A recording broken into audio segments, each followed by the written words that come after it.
नमस्कार, मी दिनकर शिंदे. आपण पाहताय DS न्यूज. तुमचं मत माझं मत मध्ये आपलं स्वागत.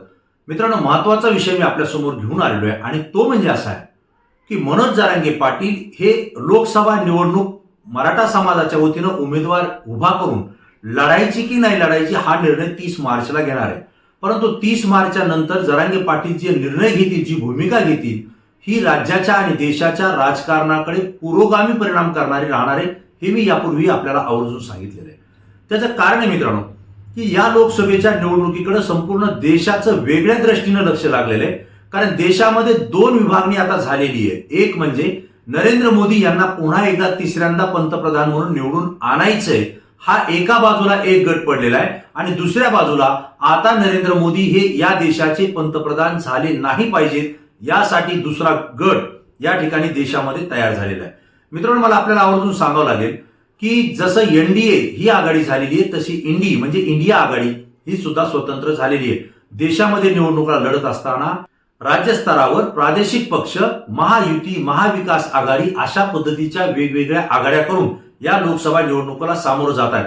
परंतु आपल्याला चित्र जे पाहायचंय ते महाराष्ट्राच्या निवडणुकीचं पाहायचंय आणि यासाठी पाहायचंय की मनोज जरांगे पाटील यांनी 7 महिन्यापासून मराठा समाजाच्या आरक्षणाचा लढा या ठिकाणी मोठ्या प्रमाणावर उभा केलेला आहे. आणि कधी नव्हे तो मराठा समाज पहिल्यांदा एका ताकदीनं, एक जीवानं जरांगे पाटलांच्या शब्दावर तो एकत्र आलेला आहे. यासोबत वेगवेगळ्या जाती धर्माचे लोक सुद्धा एकत्र येऊन जरांगे पाटील यांचे विचार हे त्यांना पटतायत, आवडतायत आणि त्याच पद्धतीनं या पुढच्या लोकसभेच्या निवडणुकीमध्ये आपली भूमिका ही मंडळी सुद्धा ठरवणार आहे असं आपल्याशी बोलून दाखवत आहेत. परंतु आता झालंय काय की जरांगे पाटील यांनी स्पष्टपणे सांगितलं होतं की निवडणूक हा माझा धंदा नाही किंवा निवडणूक हा माझा मार्ग नाहीये, मी तिकडे झुकणार नाही. परंतु राजकीय मंडळींनी अशी काही परिस्थिती निर्माण आणून ठेवलेली आहे की आचारसंहिता लागण्यापूर्वी मराठा समाजाला जे सगळे सोयरीची अधिसूचना राज्य सरकारनं दिली होती तिचं कायद्यात रूपांतर करेल असं या ठिकाणी आश्वासन देण्यात आलं होतं. परंतु आचारसंहिता जाहीर झालेली आहे आणि राज्य सरकारनं सगळे सोयरे हा अध्यादेश काढलेला नाही आणि त्यामुळं जरांगे पाटील बहुतांश हे राज्य सरकारवर, सत्ताधाऱ्यांवर या ठिकाणी नाराज असल्याच्या प्रतिक्रिया सातत्यानं प्रत्येक सभेमध्ये, बैठकामध्ये देत आहेत.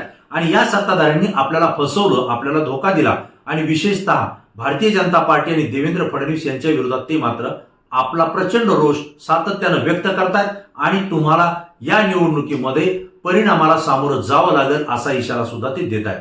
परंतु मित्रांनो, आता लोकसभेची निवडणूक जाहीर झालेली आहे आणि जवळपास 7 टप्प्यामध्ये राज्यामध्ये निवडणूक लढली जाणार आहे. या निवडणुकीमध्ये मराठा समाजाची नेमकी भूमिका काय आणि जरांगे पाटील काय भूमिका घेणार याकडे सगळ्यांचं लक्ष लागलेलं आहे. त्याचं कारण असं आहे की दिलेला शब्द राज्य सरकारनं पाळलेला नाही आणि त्या ठिकाणी भारतीय जनता पार्टी ही सुद्धा सत्तेत आहे आणि देशामध्ये भाजपचेच नरेंद्र मोदी हे पंतप्रधान बनण्यासाठी संपूर्ण देशामध्ये, राज्यामध्ये वेगवेगळ्या पद्धतीच्या कूटनीती आणि खेळी खेळल्या जात आहेत. अशा परिस्थितीमध्ये आता जर या सत्ताधाऱ्यांनी अन्याय केला असेल तर त्यांना आपल्या समाजाची आणि आपली ताकद राजकारणातून दाखवून द्यायला पाहिजे असा दबाव जरांगे पाटलांवर मराठा समाजाच्या वतीनं त्या ठिकाणी निर्माण झालाय असं ते सातत्यानं बोलतायत. आपल्याला सांगितलं पाहिजे 24 मार्चला आंतरवाली सराटी या ठिकाणी जरांगे पाटलांनी एक व्यापक बैठक बोलवली होती आणि या बैठकीमध्ये निर्णय सभा, निर्णय बैठक असं नाव त्या ठिकाणी दिलं होतं. म्हणजे निर्णय कुठला घ्यायचा होता तर आता सगळे सोयरेचा अध्यादेश तर काही लागू झाला नाही किंवा तो तयार करण्यात आला नाही. परंतु सत्ताधाऱ्यांनी आपल्याला जे फसवलंय, आपल्याला जे शब्द दिले आणि ते पाळलेले नाही, त्या व्यतिरिक्त मराठा समाजाच्या आंदोलनकर्त्यावर गृह मंत्रालयाकडून वेगवेगळे गुन्हे दाखल झालेले, अटक करण्याच्या प्रक्रिया झालेल्या आहेत आणि सातत्यानं जिथं जिथं गुन्हा दाखल होतोय तिथं तिथं जरांगे पाटलांचं सुद्धा नाव घेतलं जात आहे. या सगळ्या परिस्थितीवर आता आपण काय भूमिका घेतली पाहिजे, आपण काय निर्णय घेतला पाहिजे यासाठी सर्वसमावेशक ही बैठक आंतरवाली सराटीमध्ये पार पडली.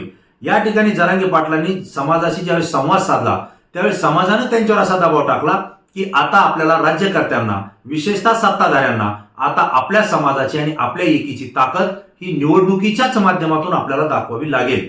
आणि मग या ठिकाणी मत आणि वेगवेगळे मतप्रभाव त्या ठिकाणी आले.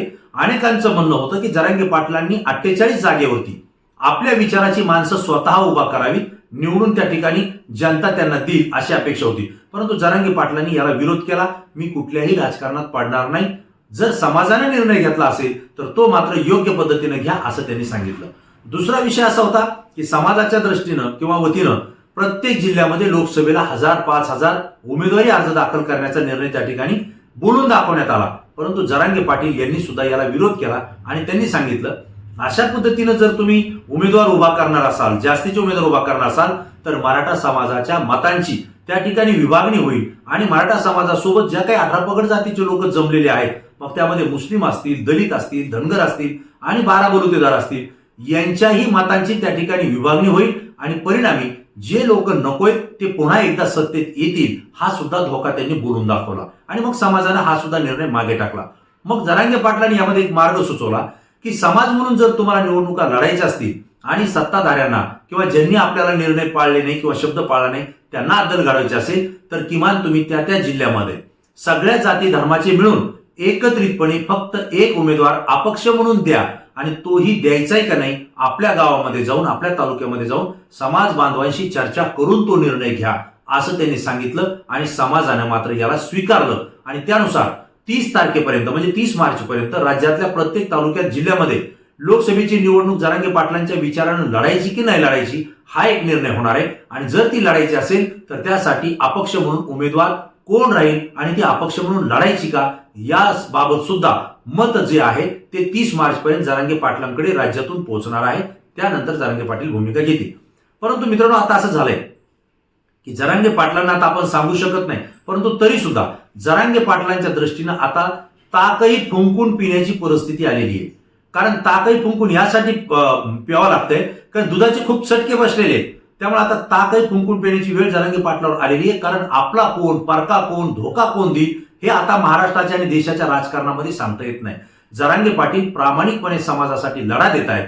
त्यावेळेस त्यांच्याच विरोधात त्यांच्या सोबत राहणारे एकेकाळचे मराठा समाज बांधव जे स्वतःला महाराज म्हणून घेत होते, सामाजिक कार्यकर्ते म्हणून घेत होते, तेच त्यांच्या विरोधात बोलायला मागे पुढे त्यांनी पाहिलं नाही. त्यांना भीती वाटली नाही की एवढा मोठा समाज एका ताकदीनं उभा राहिलाय आणि अशा वेळेला एक विचारानं तो उभा आहे, त्यावेळेस आपला मतप्रवाह, आपला विचार हा विरोधात आपण कसा व्यक्त करावा, इथं समाजाचं नुकसान होईल याची सुद्धा त्यांना भीती वाटली नाही.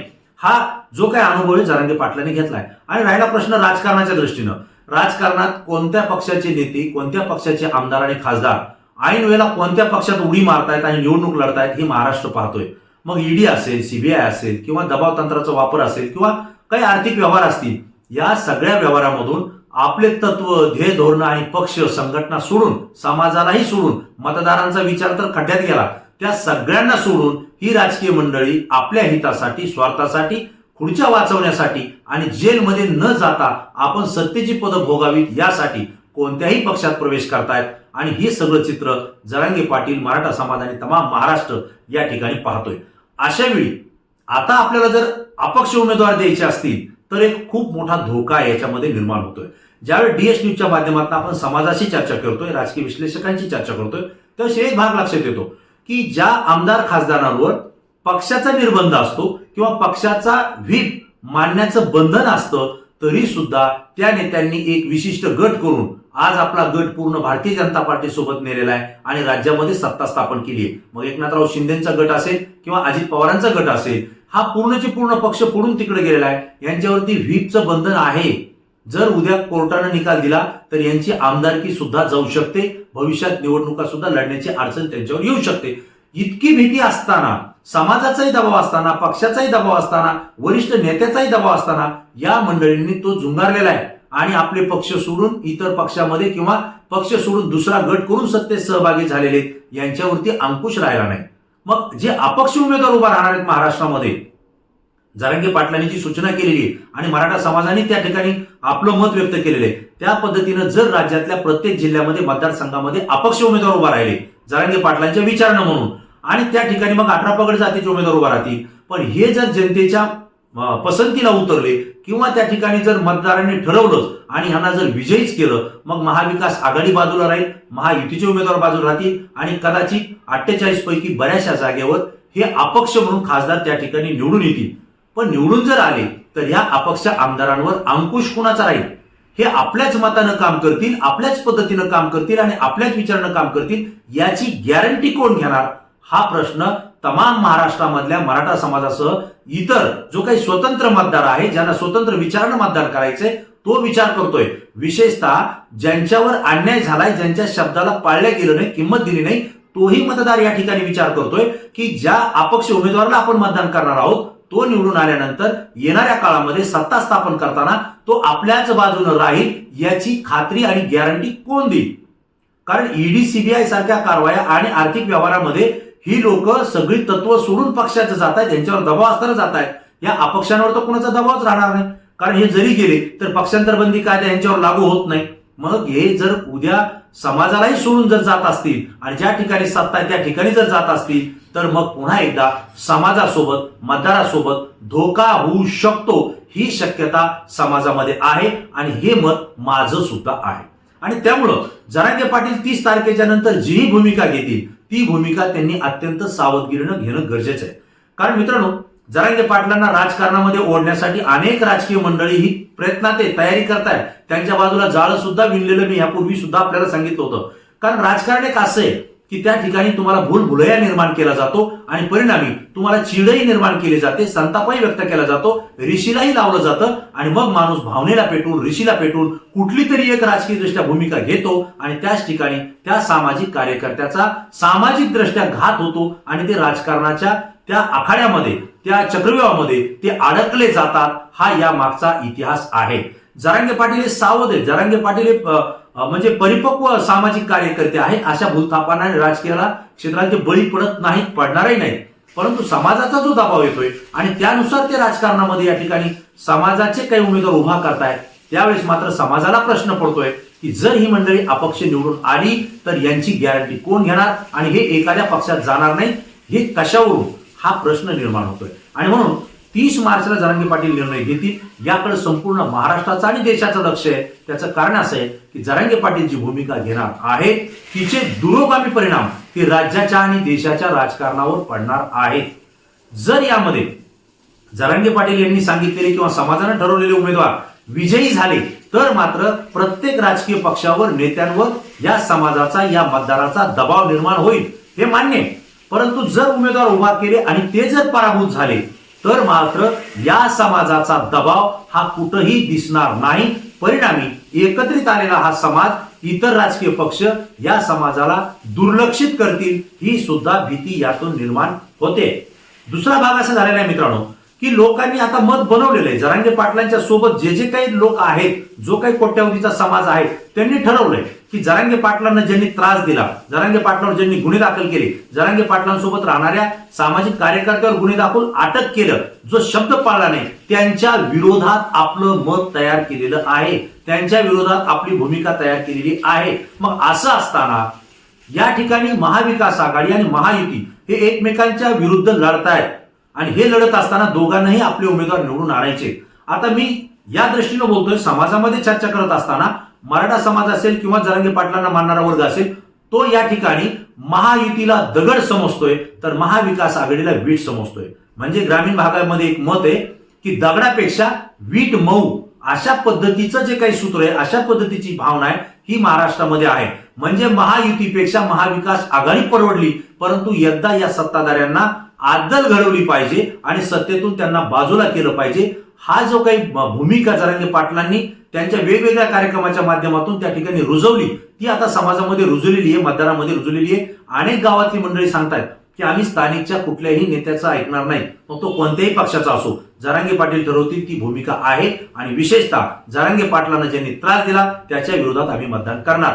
भारतीय जनता पार्टीला तर आम्ही मतदान करणार नाही, अशा पद्धतीच्या शपथ सुद्धा अनेकांनी घेतलेल्या आहेत.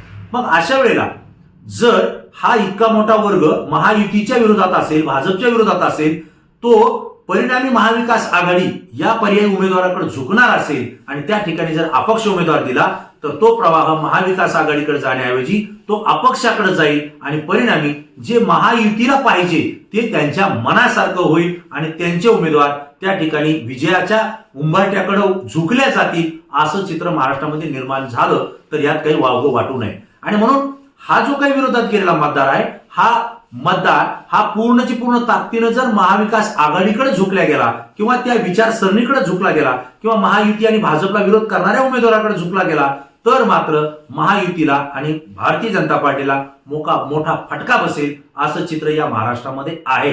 आणि मित्रांनो, या सगळ्या घडामोडी ज्या तुम्हालाही समजतायत, तुम्हालाही दिसतायत, माझ्याही लक्षात येत आहेत, मग मी बोलण्याचं कारण काय, तर हे बोलण्याचं कारण एवढंच आहे की 30 मार्चला जरांगे पाटील जी भूमिका घेणार आहेत त्या भूमिकेकडे संपूर्ण राज्याचं आणि देशाचं लक्ष लागलेलं आहे. आणि म्हणून जरांगे पाटलांनी आता अनेक वेळा दूध पोळालंय, कारण जरांगे पाटलांच्या डोळ्यामध्ये आंदोलन करताना कित्येक वेळा अश्रू आले, कित्येक वेळा ते रडले, अनेक वेळा ते ओक्साबोक्शी सुद्धा रडले, कारण ते हतबल झाले होते. कारण सत्ताधारी सरकारनं त्यांना अनेक आश्वासन दिले, परंतु त्या वेळेला ते पाळल्या गेले नाही. परिणामी त्यांना आंदोलन उपोषण करावं लागलं, सहनही करावं लागलं, अनेक आरोपांना सुद्धा सामोरं जावं लागलं. या ज्या काही वेदना आहेत या वेदना समाजानं पाहिलेल्या आहेत.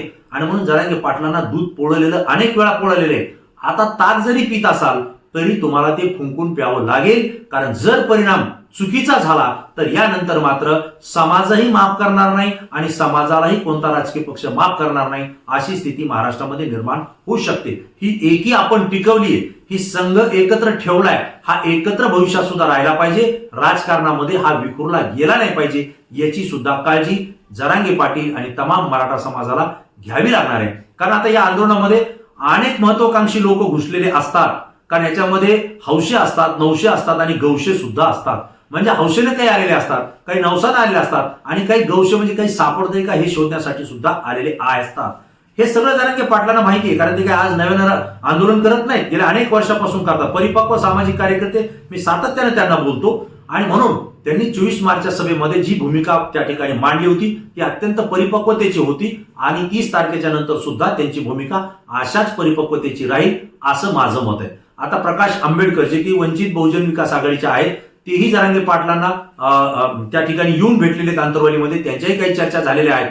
कदाचित महाविकास आघाडी नको, महायुती नको, वंचित आघाडी सोबत तुम्ही या, आपण वेगळं तिसरी आघाडी करू, असं सुद्धा कदाचित त्यांनी जरांगे पाटलांना साकडं घातलेलं असू शकतं, यात शक्यता आहे. परंतु जरांगे पाटील त्याला सुद्धा किती वाव देतील, किती बळ देतील हे 30 तारखेनंतर समजेल. म्हणून हा जो विषय होता हा तुमच्या समोर मांडणं मला योग्य वाटलं. मित्रांनो, ही जी माहिती मी तुमच्या समोर दिलेली आहे याबद्दल तुम्हाला काय वाटतं, तुमची मत, तुमची प्रतिक्रिया तात्काळ द्या, कारण तुमचं मत, तुमची प्रतिक्रिया आमच्यासाठी अत्यंत महत्वाची आहे. ती म्हणजे एक की जरांगे पाटलांनी निवडणूक लढवताना किंवा निवडणुकीमध्ये सहभागी होताना किंवा निवडणुकीमध्ये सहभागी झालेल्या लोकांना पाठिंबा देताना काळजी घेतली पाहिजे का, आणि दूध पोळवलंय म्हणून ताक फुकून पिण्याची गरज ही जरांगे पाटलांवर आहे का, हाही प्रश्न आहे. आणि त्यासोबत अपक्ष जर उभा राहिले आणि ते जर खासदार निवडून आले तर त्यांची गॅरंटी कोण घेणार, हा जो प्रश्न आहे हा तुमच्याही मनात आहे का, याबद्दल आपलं मत तात्काळ द्या. मित्रांनो, तुमची प्रतिक्रिया अत्यंत महत्वाची असते, कारण ती संपूर्ण महाराष्ट्रातून आलेली आणि अभ्यासू असते. मित्रांनो, पुन्हा नवीन विषय, नवीन मुद्दा घेऊन आपल्यासमोर येईल. तोपर्यंत धन्यवाद.